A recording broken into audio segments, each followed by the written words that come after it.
So, you're looking to build an off-road Subaru. Well, let me tell you what you should be looking for before you go out and buy one. Over the past few years, we've put a wide range of Subarus to the test on this channel, from plowing through fresh snow to climbing some of BC's tallest peaks. So it's safe to say we know what works and what doesn't when building off-road Subarus. Today, we'll be diving into what makes the best Subaru for off-road. We will be dividing it into three main categories: model, engine, and transmission. By the end of the video, you'll know exactly what to look for when buying your next Subaru to make your adventure rig. Let's first start with the model. While the Wilderness is awesome and insanely capable, it has one major downfall. It's new. First off, you don't want to be damaging your new vehicle on the trails. Whether it's tricky obstacles that might crunch a quarter panel or narrow trails that are going to leave pinstripes on your paint. It's not fun when your car just rolled off the lot. Secondly, because the Wilderness models are relatively new, the huge amount of information and aftermarket parts hasn't built up yet, often leaving you wondering what to do next. And I mean, sure, you can find lots of great parts for the Wilderness, but there just isn't as much aftermarket support as there is for the older Subarus. And third, newer Subarus tend to be a little bit bigger than their older counterparts due to the additional safety features and features added to the cars, making it a bit more tricky to navigate on those tight trails when compared to an older vehicle. So for these three reasons, I'd be looking at an older Subaru for my off-road build, particularly one that predates Subaru's first generation of electronic assists, as they're typically not that good on the trail yet. Now here is where you get a little bit of flexibility. Personally, I'm a fan of the Forester. It has great approach and departure angles, a really nice design that I'm sure a lot of you can resonate with,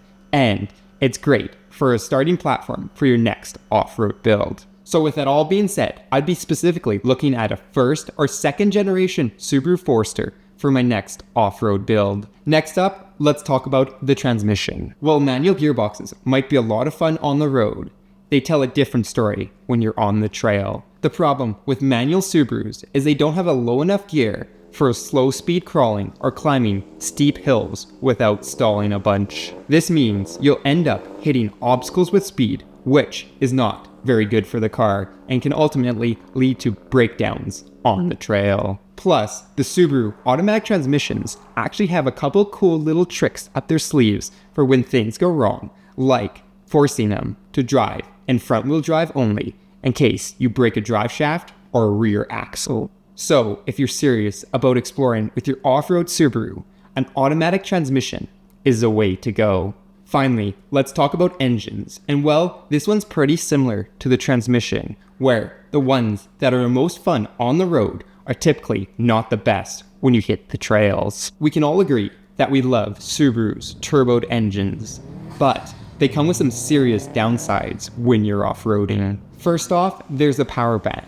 While a turbo does give you more power, the way it delivers it can actually be quite a challenge. As a turbo spools up and builds boost, it can often break traction and start spinning wheels, particularly if you have open differentials. Meanwhile, naturally aspirated engines give you a smoother, more consistent power band that is more predictable when you're hitting those tougher off-road trails. Secondly, a turbo will produce a lot more heat. In turn, reducing the effectiveness of the turbo itself will also increase the heat in the engine bay. Therefore, even with the extra power from the turboed engines, a naturally aspirated Subaru engine is the way to go in your next off-road build. And there you have it.